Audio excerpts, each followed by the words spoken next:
Hold on. Here we go. All right, we are live. Hi, everyone. Welcome to our Spring Bulb webinar series. I am so excited today to introduce you to Justin Robinson, who is the director of Forge at Village Tech Schools. And then sitting next to him is Preston Myers, and he is a senior at Village Tech. And they are going to be discussing documenting process. They do some really neat things at their school and been using portfolios for a couple years and has really dived into this topic of documenting process. And so I'm excited for the things that they have to share with us today. So I'm going to kick it off to you, Justin. And why don't you just tell us a little bit of Village Tech, just so people kind of understand your school culture? Sure. First of all, thanks for having us. We're excited to be here. We are an open enrollment charter school in Cedar Hill, Texas, which is in the Dallas-Fort Worth area.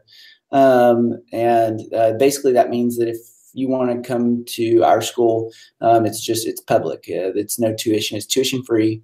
And we do challenge-based learning, which is basically using the design thinking process to allow students to use what they're doing in the classroom or learning in the classroom and doing something with that in what we call our Forge, which is our makerspace. And it's integrated from pre-K through 12. We have 950 students. And our first graduating senior class is this year, so we're excited about that. Preston's one of our seniors. That's, I guess, kind of VT in a nutshell. Yeah, that's great. So talk to me a little bit about your purpose in using portfolios in your school environment and kind of how you use them with your students. Sure. So we focus heavily on creating, using that knowledge that they're learning in the classroom to do something in the world. Solve a real world problem, create art that is going into an actual installation. And so what we like to do is, sorry, someone's hitting my door. What we like to do is, isn't that the world of a school, right? There's always interruptions. No, you're good. Keep going. So we use portfolios because we like them to document the process. Because at the end of the day, when a student walks out with a portfolio, a traditional portfolio, here's this really great piece of work that's been created. But how much of that did the student actually do? How much of that was pre-done?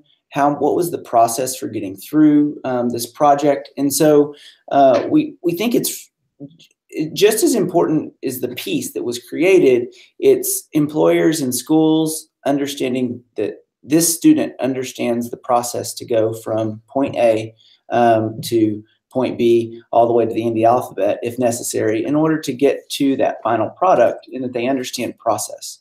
And they understand how to think through a process, how to problem solve, how to have the grit to overcome the different obstacles that come in the way during the process. And we want that story to be told. It's kind of what gives that sterile piece of artwork or that engineering project or that paper that you wrote some kind of I call it the soul, is the story that is behind it. It's not just that finished piece. So I don't know if you want to add anything to that or not, but. No, I mean, with everything, feedback is always a great option. Going to having the audacity to go to a teacher and say, hey, does this page look good? Is this what you're looking for? That is also part of the process, and that's something that we also document and saying, hey, is this a final product, or is there one more iteration I can do? So that is also a key component as well. Yeah, I think that's a great point. Preston, I know that you have a couple pieces in your own portfolio that you've documented process. Do you want to show us some of those and kind of take us through maybe some of the challenges that you've approached when you're trying to put together these process types of documents, and then maybe the things of why you think it's so important and what it says about you and what you've accomplished? Yeah, you want to go to my Bulb page and we could see a few things? Yeah. All right. I'll switch over.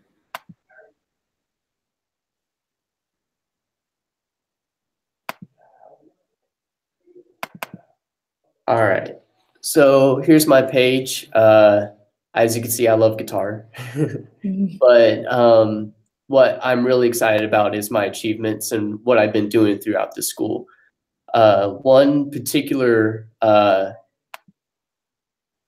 physics engineering process was making a trebuchet. So in here, we had to make a trebuchet that is functional, and we had to know the gravitational force on the weight of the object and how far it could shoot. So we did different engineering aspects, different front, back faces with different dimensions. But as we go down here more, you can see that the work is more clear defined. So a lot of people can understand what I'm trying to convey through the drawings that I'm making. And I have a couple of videos, but with different iterations comes with different phases of the projects that makes the whole project a little better with the different design here. This is a different design where it uses a wheel that goes down and it's on a track, and the object is going to fling to the right. And so a couple of videos of that. And of course, we use SketchUp as well. And the whole point of this is for a digital portfolio that can literally be used to help and go to other companies and show them how processes worked on. Because over like the couple of different places, like a lot of people see the the end result and not the whole thing. And so documenting on like this part where our trebuchet broke, we had to refix it. And so we put we took the different materials and we put it together and tried to make it work. And here's a little reflection piece about that as well. So it's all about just getting feedback and from your peers as well, and some teachers to make the whole work memorable and make it truly unique in your own. The hardest part about, and the most challenging part about doing documenting is, for me, is mostly because I always have a high work ethic, so I put a lot of detail into mostly everything I do.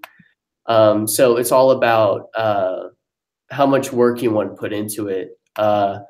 Here's my personal logo that I've worked on, and we did some image mapping, some word mapping on what makes my logo unique, and some different iterations.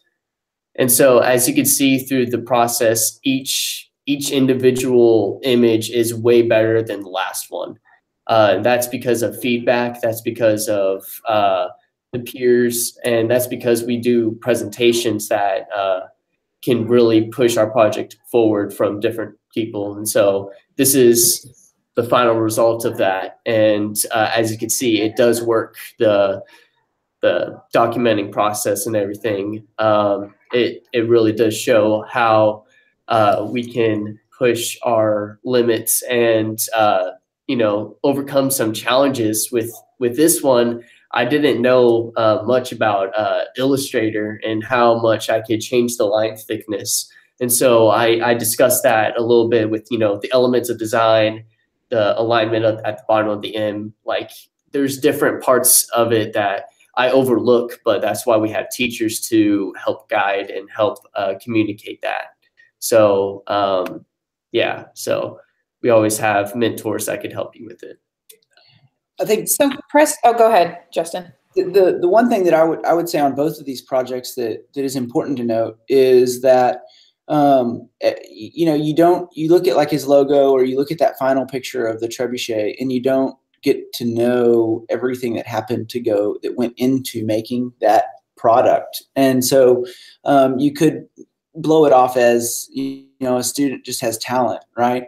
But everyone in the grade level created a page like this documenting that entire process, and they all went through multiple layers of critique with their peers, with their families, with administrators, with teachers, and with industry experts as they worked through the project, so that the process is refined. And so a lot of times you do a project once, right? You run through it, you do it, you get your grade on it, and you turn it in and keep going.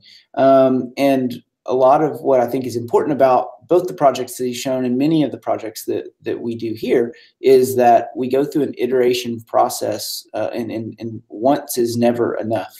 We always hit it at least twice, and maybe 3, 4, 5.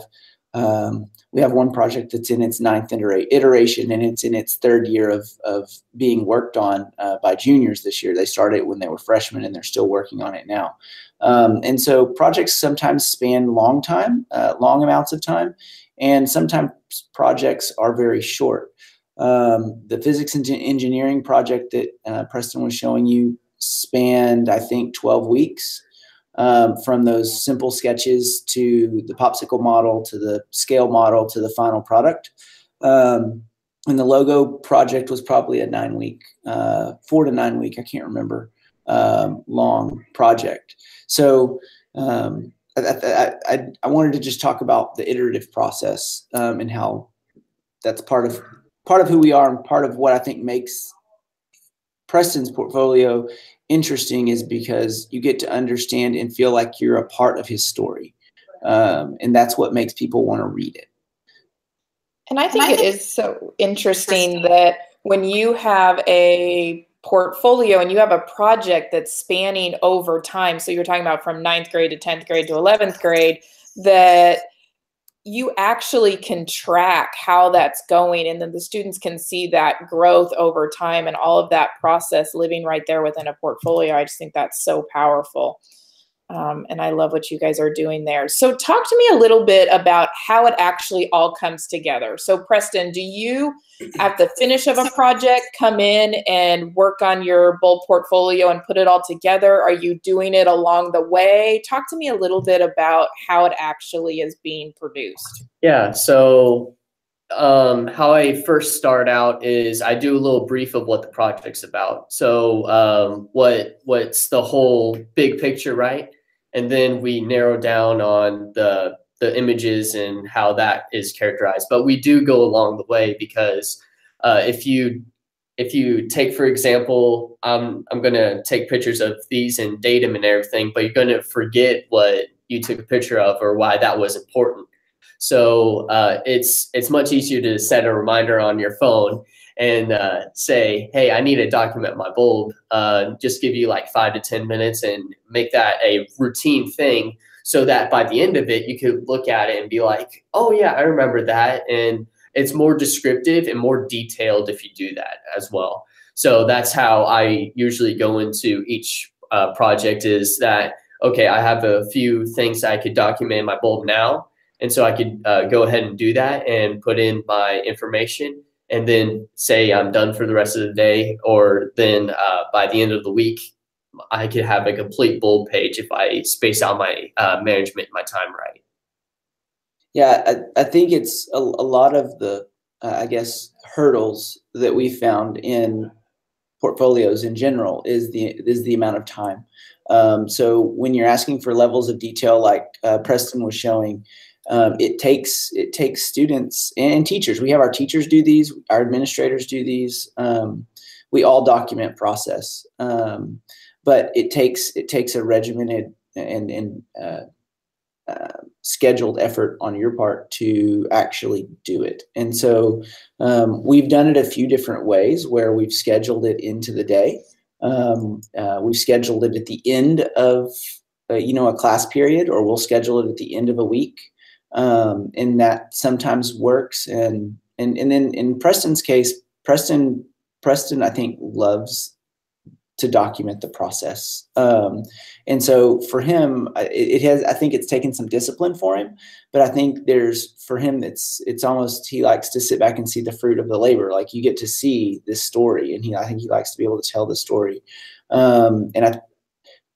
To me, I think that's the key, is how do you get buy-in from students and teachers and whoever you're trying to get to do a portfolio, to not just show me the final product, because that's fairly simple, right? Like, I'm done, take a picture, put it in, give me a quick description, and that's very fast.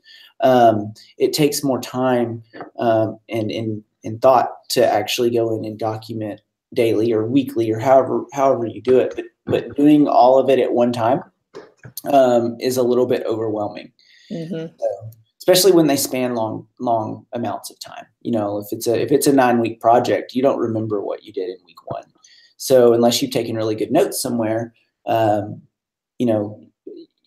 you're really good at, if you have a very photographic memory and you've taken a lot of photos, you can go back and do that. But it still takes a lot of time to physically write out those narratives.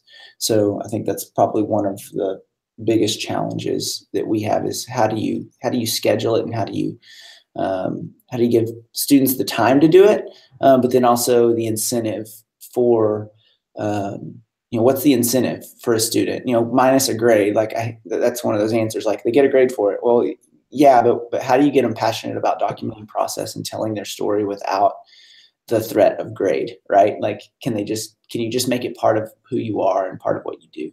And I think that's really part of what makes Preston's exceptional, extraordinary, is that he's made it part of who he is. It's just part of his journey. It's him mapping his own journey. So, and I think it does make you stand out, Preston. So, Justin, I think you were telling me before that you were trying some new things to kind of help with that incentive and motivation. So I think you were saying you were working in some competitions about kind of showcasing some students. Talk to us about some things that you've tried in terms of helping with student motivation. Yeah. So we've done, we've done the mandatory. You have to set up your bowl page at the beginning of the year. You should be putting X number of entries in every 9 weeks, kind of typical school kinds of ways of implementing it. And then we've let it try to grow organically. And some students just organically love to, we don't put it on an assignment. We just say, hey, put some stuff into your bulb. And that seems to work for some. But I think one of the biggest things is the publishing of the work, and making it so that people see it.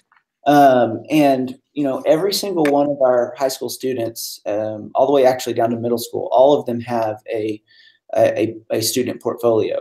And so, but when you actually look at the hits that those sites are getting, like, they're pretty much the only person going in there and looking at those. So, or their teacher, or maybe their parent, right? The authentic audience behind it isn't super broad. And so we're talking about ways of how do you get their information out there to the masses of people to see, just because it makes it important. And so, one of our phrases around here is, we believe that beautiful work doesn't belong in a backpack. And that kind of stems from the idea that, a kid draws a beautiful picture or does something amazing, whether it's artistic or writes a paper or whatever, and it ends up in a folder with a grade on it, and it ends up in their backpack, and eventually it ends up in the bottom of the backpack, and it never really made it anywhere. Like, they did this work and it isn't showcased. And so that's tragic. We believe that it needs to be out. It needs to be out there for the world to see, and not just for their teacher to see, not just for the room to see, but for the world to get to appreciate and learn and grow from. And so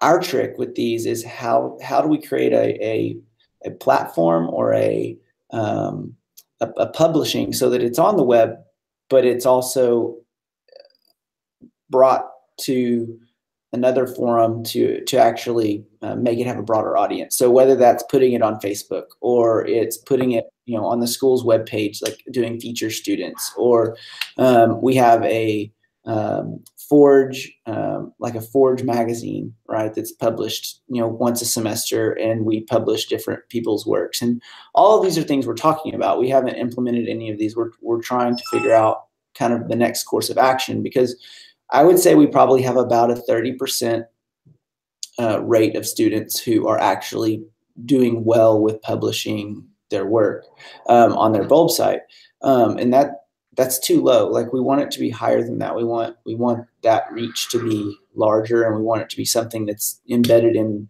who our students are, not just something that they're doing for a grade. So having a larger target audience that people can see this and it's published and they can kind of share it. It's kind of like a student who designs a t-shirt, but they never get to make the t-shirt. Right. And all of a sudden the students get to make the t-shirt. Everybody wants to make a t-shirt, right? And they're going to wear their t-shirt, and they wear it around. It's something that everyone sees, whether they wanted to see it or not. It's kind of out there. So we're trying to figure out ways to get them more visible, I guess is the best word, whether that's in a print medium or that's a digital medium, just getting it visible to our community. Yeah, I do. I think that sharing piece is so important in terms of kind of getting an audience. Preston, would you think that your classmates, we know that you're exceptional and you kind of been to this already, but do you think that having an audience outside your teacher is something that's motivating to students? Oh yeah, just by having somebody contact me from another company and saying, "Hey, I kind of looked at your bulb site," and they literally emailed me and saying, "I really appreciate all your work and everything." And so I'm like, okay, so if this gets out there even more, then I could potentially get a job without even doing any work. But it's all about everyth's going digital nowadays. So the fact that we're doing a digital portfolio really puts your work out there even more than just a typical, I'm just going to put my work in a folder type thing. And so like with those things, it really does, it motivates me, because I never had like a company contact me saying, I saw your work and I really appreciate it. I'm like, all right. I mean, I don't know what to say, but just the fact that I'm getting acknowledged from different people really motivates that I am doing the amount of good work that I'm supposed to be doing, and that my work is not being overlooked. So having that aspect of other people looking at a different perspective of my site really puts me at a good position of how much I'm, showcasing and giving myself out there. Yeah. Yeah, I think the all the juniors do internships here. They actually do a 2-week internship, and they create a resume and cover letters and actually go apply with cold call companies, or go to companies they know in our community that they have an interest in. And they do a 2-week full work internship. So they work 8 hours a day and they go home. But one of the things that we do tell them to put on that resume is a link to their bulb site. And so there is some authentic audience in that, or purpose in that. Like, students see a reason why I've done all this work to document and to continue to do. And I think that kind of came out when Preston was just talking about companies calling him back. I wanted to mention that because there are multiple avenues that a website version of a portfolio are very shareable. And I think it definitely is a positive. I wouldn't go to a print version of student portfolio. It doesn't make sense anymore. But yeah. Okay, so last question to kind of wrap up, because I'm just super curious about this. Preston, you do such a great job of picking out the right pieces along the way in a project to highlight and show, to be able to demonstrate over time. So tell me, do your teachers teach you and instruct you on how to naturally know like what parts along the way are good places to kind of document and reflect in a project? Is that something that you just learn over time by just practicing the documenting process, or maybe a little bit of both, but how do you know what pieces of the process is important to document, to take pictures of, or to take screenshots of, or to even just reflect on? Yeah, that's a good question. But the whole thing is keep in mind your audience when you're making a bulb site, because it can appeal to a lot of people. But if you keep in mind the audience and try to make it where you could read it and you could actually know, like, hey, I kind of want to read the next thing. If you keep that in mind, then the more people and the more robust your story is, the more detail it has, and the more soul it has as well. So just picking out the interesting parts for sure. Just take a picture of, okay, so I messed up on this. I broke a bit on the CNC machine, and I have to change that, or I have to come at a different approach to iterate off of that. And those things, some teachers could suggest, hey, why don't you document that or something like that. But as we students get to use bulb site more and documenting the process in the portfolio, we begin to understand that the key components keep people engaged. As of right now, like the attention span is like in the span of 5 seconds. So we have to match that with our resumes and our portfolio to make sure that who we're preparing it for, that they're receiving the amount of storytelling and the amount of everything that they need. Because now things are going digital. People can just swipe right or left and say if it's good or bad, and they can put you in that category real quick. But if you show them a structure that works, and just picking out interesting things can really push your site to the next level, instead of just writing something down and not having the amount of thinking through it with the iterative process that we do here at Village Tech. Yeah, can I add to that? Absolutely. So I think it's the power of actually capturing the moments that are memorable. That when we entered the Trebuchet project, they needed to learn how to use SketchUp. I needed them to learn how to create orthographic drawings. So front view, side view, top view. We had some physics outcomes that we needed them to obtain. And we had some shop outcomes that we wanted them to obtain. So we understood what we wanted the experience to be. And then we reverse engineered the project to hit on the objectives we wanted them to learn.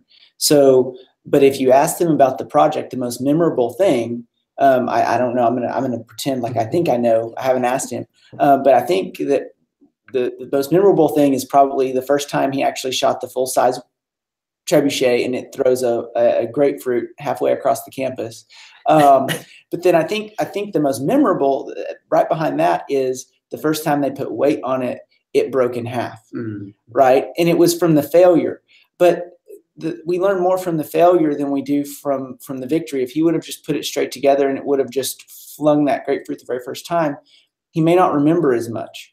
He may not have learned as much. And so we learn from our failures. And so documenting those failures and those accomplishments are what makes it have soul. It's what makes it a power of these moments that we remember, because he's going to graduate.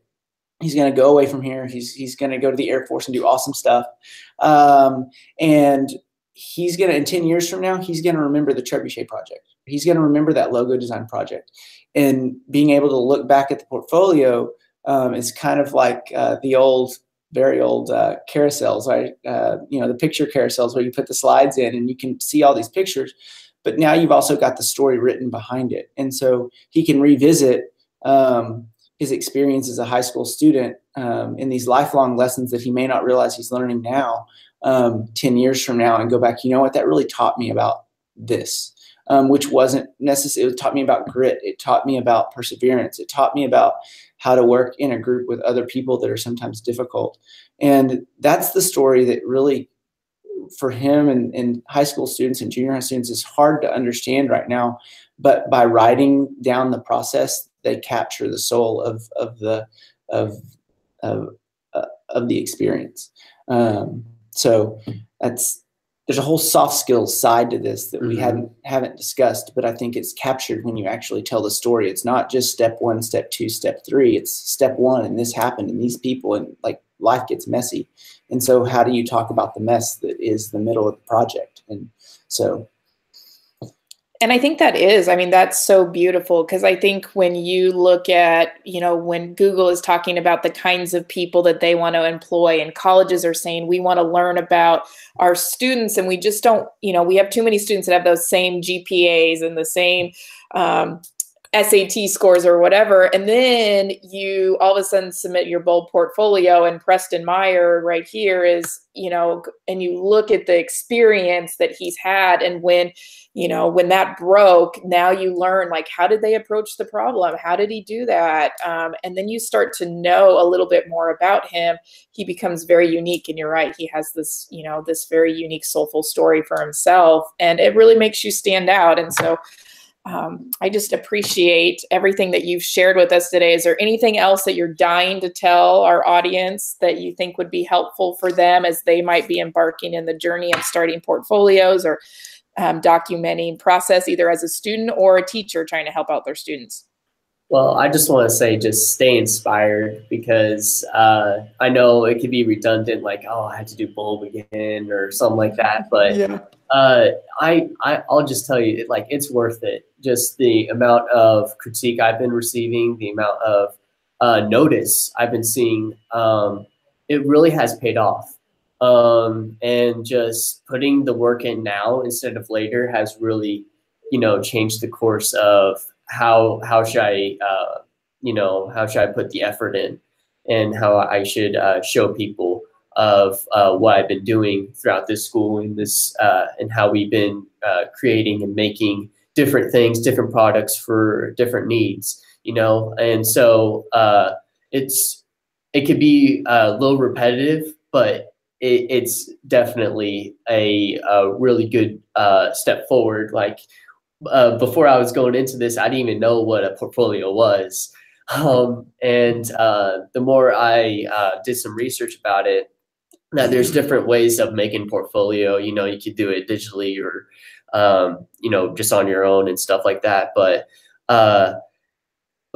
with a resume is a little different. It's more structured out, and you don't really have much creativity. But portfolio is where you could put in your word and put in your whole process, and put in your details of what you've been doing throughout the entire school, and just showing that gradually change through different projects really does show the amount of versatility that individual has.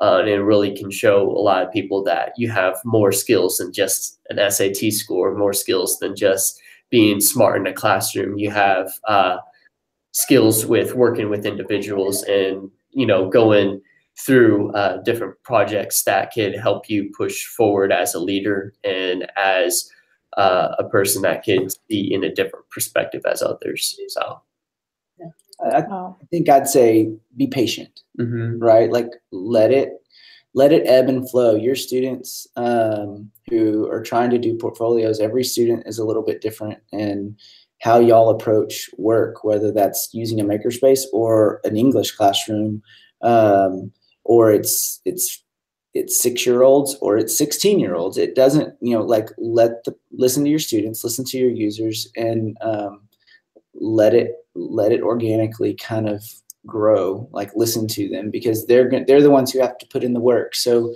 be careful about dictating what they have to do, and let it be a journey you do together. And that has been more effective for us. Well, I think that's a great wrap up and really great words. Preston, we're super proud of you. Our Air Force is so lucky to have you.